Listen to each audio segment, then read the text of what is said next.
सीताराम जूली जी को नीचा दिखाना चाहते हैं अपने डोटासरा जी, और डोटासरा उनके पास कोई देखो काम नहीं है कांग्रेस के पास।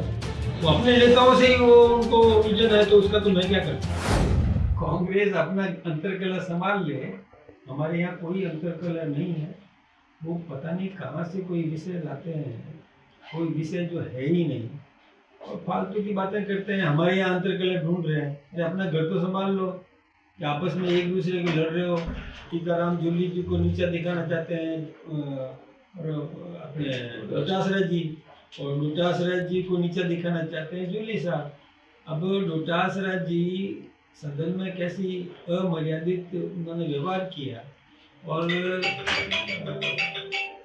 अभी तक वो विधानसभा के अंदर जा नहीं पाए शर्म के मारे।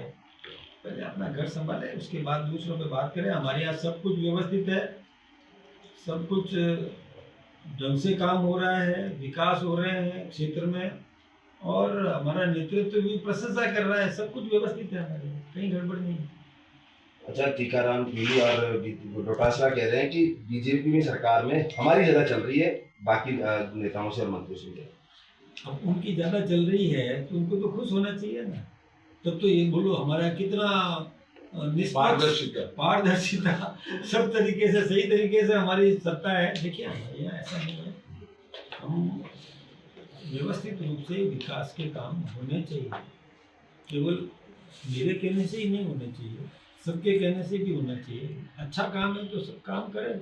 ये हमारे अधिकारियों को हमने बिल्कुल व्यवस्थित रूप से छूट दे रखी है कि अच्छे काम हो, जनहित के काम हो, करें। इसके लिए तो उनको धन्यवाद देना चाहिए हमारी सरकार को।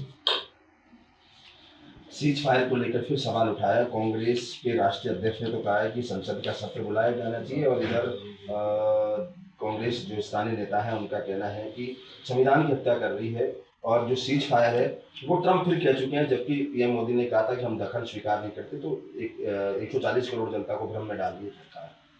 ट्रंप ने भी बहुत स्पष्ट रूप से कहा है कि मेरी कोई मध्यस्थता नहीं है, न मैंने कोई ऐसा कोई सुझाव दिया है, न मैंने कोई पंचायती की है। दूसरी बात है, हमारे नेतृत्व ने बहुत क्लियर किया कि हमें किसी की मध्यस्थता स्वीकार नहीं है, और न किसी ने हमें ऐसा कहा।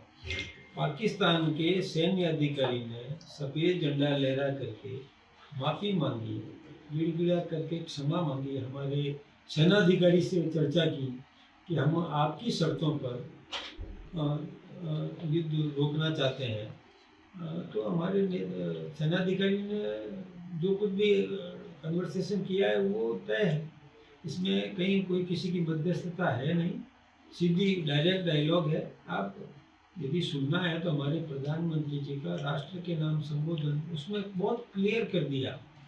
बीकानेर में हमारे प्रधानमंत्री जी आए थे, उन्होंने खुल्ला चुनौती भी दी है, जिसको पाकिस्तान की सेना ने भी सुना, पाकिस्तान की जनता ने भी सुना, और दुनिया ने भी सुना। इससे ज़्यादा और स्पष्ट रूप से क्या कहें। अब ये जब जहाँ तक मांग रहे हैं कि साहब संसद का सत्र बुलाओ, तो सत्र तो चलेगा ना, निश्चित रूप से सत्र चलने वाला है।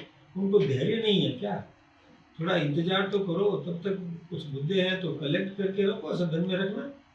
अब हर मौके पर कुछ भी उनके पास कोई देखो काम नहीं है कांग्रेस के पास। अब जब हमने और शशि थरूर के नेतृत्व में जो टीम भेजी, वो दुनिया में जाकर के बता रही है ना, और समर्थन हासिल कर रही है ना, वो अपने नेताओं से ही वो उनको उलझन है, तो उसका तो मैं क्या कर सकता। आखिरी सवाल कि संविधान बचाओ रैली निकाल रहे हैं, कह रहे हैं कि बीजेपी पर संविधान की हत्या करने का बार बार आरोप लगा रहे हैं कई समय से। संविधान की हत्या कांग्रेस ने की है, कई बार की है, एक बार नहीं कई बार किया है। हमारी चुनी हुई सरकारों को उन्होंने बर्खास्त किया है, आपातकाल लगाया देश में। संविधान की हत्या तो उन्होंने की है। निर्दोष लोगों को केवल भारत माता की जय बोलने पर गिरफ्तार करके जेलों में बंद किया है। संविधान की हत्या उन्होंने की है, और हमें संविधान का पाठ पढ़ा रहे हैं। हम संविधान के रक्षक हैं। हमारे प्रधानमंत्री जी ने भी पूरा सम्मान दिया है संविधान को। वो केवल अंदर गए कुछ भी बोल दिया तो उसका जवाब देने के लिए हमारे पास इतना फालतू का समय नहीं है।